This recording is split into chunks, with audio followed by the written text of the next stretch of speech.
2024 के चुनाव के ऐलान से पहले ही बोतल से सीएए का जिन बाहर निकल चुका था। जाहिर है ये बीजेपी का एक अहम मुद्दा है। चुनाव से ठीक पहले सीएए लागू करने के फैसले को सियासत के जानकार मोदी सरकार का मास्टर स्ट्रोक बता रहे थे, तो अपोजिशन लगातार इस फैसले पर सवाल उठा रहा था। संविधान हमारा अधिकार देता है कि सबको सम्मान मिले, सबको बराबर की नजर से देखा जाए। पहले मरहले की वोटिंग के बाद चुनाव मैदान में एक बार फिर सीएए की गूंज तब सुनाई दी जब कांग्रेस लीडर पी चिदम्बरम ने इसको लेकर बड़ा दावा किया।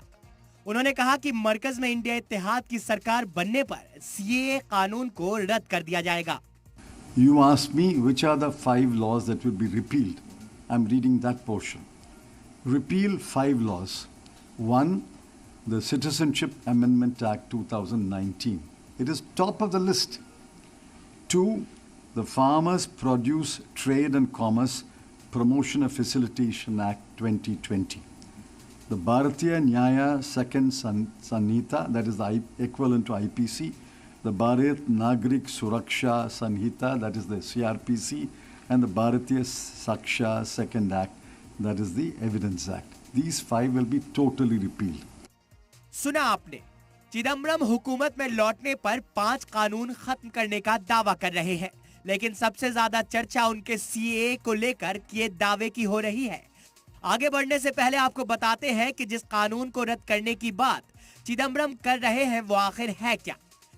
ये कानून 3 पड़ोसी मुल्क के लोगों को शहरियत देने से जुड़ा है, जिसमें पाकिस्तान, अफगानिस्तान, बांग्लादेश के माइग्रेंट्स के लिए कानून बनाए गए हैं।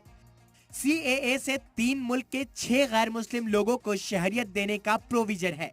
तीनों मुल्क में रहने वाले अकलियत हिंदू, सिख, बौद्ध, जैन, पारसी और ईसाई इसके तहत नागरिकता हासिल कर सकते हैं। 11 मार्च 2024 को इस कानून को लागू करने के लिए नोटिफिकेशन जारी कर दिया गया। चिदम्बरम के बयान के बाद एक रैली में बीजेपी सदर जेपी नड्डा ने सीएए को लेकर फिर हुंकार भरी। आपने देखा कि आपने स्थिर सरकार दी तो उसके कारण सिटीजन अमेंडमेंट एक्ट भी हम ला सके, सीएए हम पारित कर सके, कानून बना सके। सियासत के जानकार इस बात पर हैरानी जता रहे हैं कि चुनावी घमासान के बीच कांग्रेस ने सीएए पर दाव क्यों चला है, क्योंकि अपने मैनिफेस्टो में कांग्रेस ने सीएए का जिक्र तक नहीं किया था। जराए का दावा है कि इसे आखिरी वक्त में मैनिफेस्टो से हटा दिया गया था, जबकि बीजेपी ने अपने संकल्प पत्र में सीएए के तहत लोगों को शहरियत देने का वादा किया है। वहीं टीएमसी ने अपने मैनिफेस्टो में सीएए कानून रद्द करने की बात कही है, जबकि इंतखाबी तहशीर में बीजेपी लगातार इसे पीएम मोदी की गारंटी से जोड़ रही है। अब सीएए रद्द करने के कांग्रेस के वादे पर बीजेपी ने जोरदार पलटवार किया है।